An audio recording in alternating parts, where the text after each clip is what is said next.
Let's make no-bake lemon cheesecake. This is really easy. I'll include the recipe, links to it, and also the links to the products. I just put in graham cracker crumbs, sugar, and then we want to mix those both together because this will be the basis for our lemon cheesecake and then also another treat. Then I'm pouring in melted butter. All the amounts are going to be with the recipe. Then you want to mix those up. You want to mix them up really well because everything is going to need to be, thoroughly mixed, thoroughly put together so that you don't have things of sugar and things of just plain butter. But this is so easy to do and it comes together really quick. The only thing that I wish I had done was find a better way to get it into these little tiny dessert cups. This was annoying. So I just spooned it in and then I will tap it down. But we're going to do the thing of, YouTube magic, and let's do this really quick. Speed through.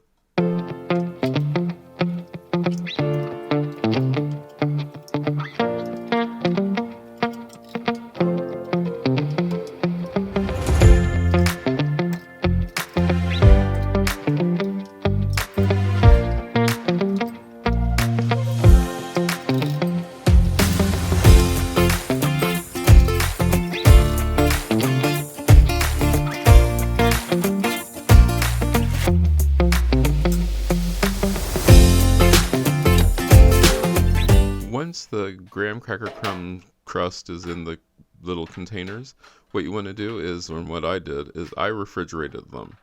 And it just makes everything much more firm and smooth and easier to deal with. So I put them on a nice tray, which was way too big for my refrigerator. And then I knew it was going to be the easiest to just put them in there because I didn't know how much cheesecake would be made, and put it into the refrigerator. Now the easy part, we make the lemon cheesecake. And I decided, no, I am not going to use a packaged lemon juice. So I already had some lemons. So now what I'm going to do is I'm going to squeeze the lemons. This is a multi-part process, but you've seen this before, and I'm kind of clumsy at it. So once again, we will speed through this to make our lives much easier. But we're just making sure that we get all the pulp and seeds out of the lemon juice and just getting the juice. So let's hurry that along.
Once we have the lemon all juice, it's the easy part. We do our softened, and this needs to be softened cream cheese.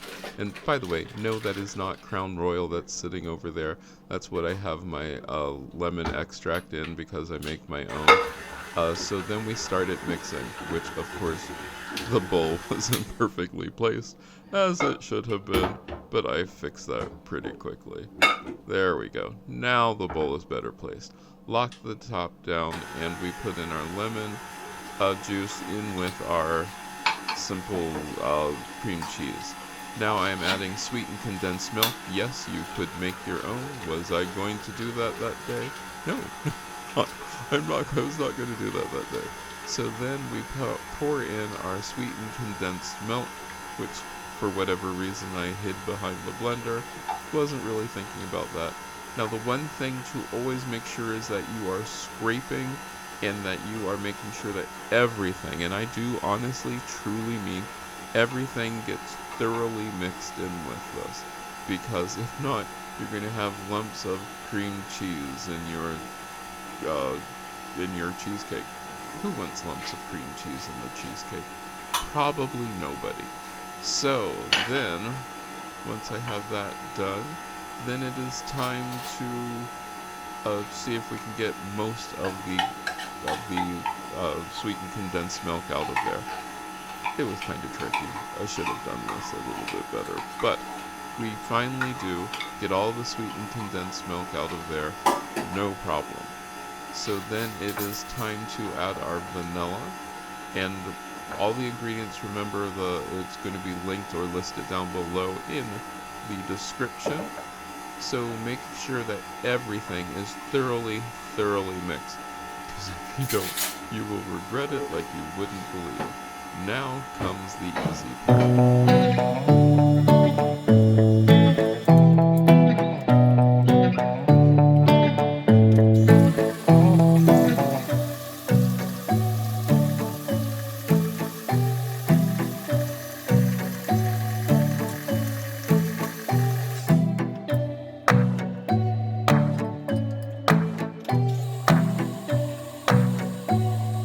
Once everything is thoroughly mixed, we are ready to put these into our little dessert containers. Now, this is where it gets kind of funny because I thought I was going to be a genius, an absolute genius, and use a cookie scoop to get our cream cheese mixture into our containers, because that would be the easiest thing to do. It would be just like making muffins. I'm here to tell you that I am not a genius. It was not an easy thing to do, and it was very messy, and I realized that within seconds. And I honestly and truly mean within seconds, I realized that this was a really bad idea. It's time to pivot. So we did pivot. What we pivoted to was I did not have any piping bags. So without piping bags, the question becomes, well, what can you possibly do? You make your own. And this one did not, since I'm not piping it in any way, shape, or form, which is really fancy or anything, all I had to do, and it made it a whole lot easier, was scrape the cream cheese mixture from the bowl, or from the beater first, and then place it into my bag. Could have done a better job with this. This is one of those things where on the fly, it seemed like it was going to be a really easy thing to do. It was messy. It was really messy. But I am very grateful that I did. So I just filled up this bag with the cream cheese mixture, and then we go straight into piping it, or like you cut off the corner.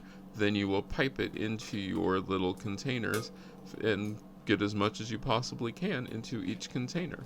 That will be easy. Let's get that done.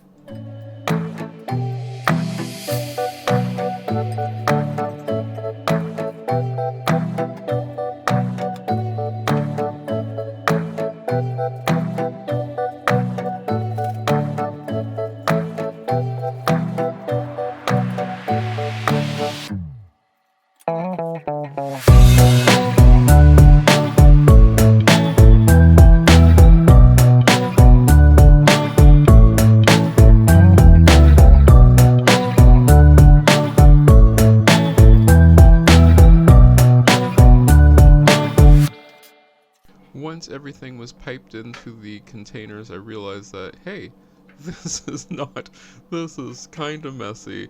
It's not going to be great to get the lids on, and the lids are going to become their own issue, as you will see shortly. But I knew I needed to clean up the sides, so I took a clean dish rag, and then I went back to get the lids. This became an issue. Getting these lids onto these silly little containers became one of the bigger issues that I've had in a long time. The lids didn't want to separate, so you had 2 and 3 lids at their time, and I'm raising this up trying to figure out if I can get it on there. It was not easy. It was the ugliest thing I ever felt getting on there, but I did do it, and we're going to do it again with another dessert. But let me speed through this nightmare so that we can get those lids on there.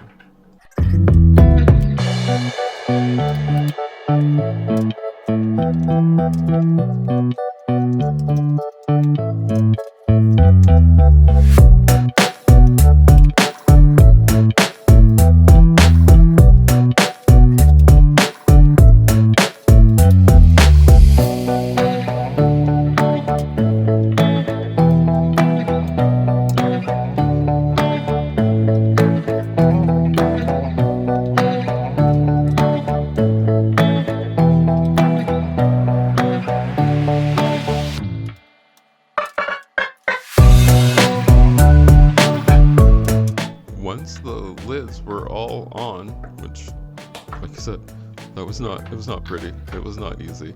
Then that's the easy part, and you'll notice that I do have extra lids. First I thought I was going to put those on the containers that I didn't completely fill up. No, I didn't do that, and I'm glad I didn't, because yeah, they'll go elsewhere. So then I put them back onto the tray, but this time what I'm going to do with that tray is I'm going to take that tray and put it into the freezer, so that way when I want to eat these, I can then take one out of the freezer, probably take it out in the morning, put it into the refrigerator, and they are done. I'm very happy.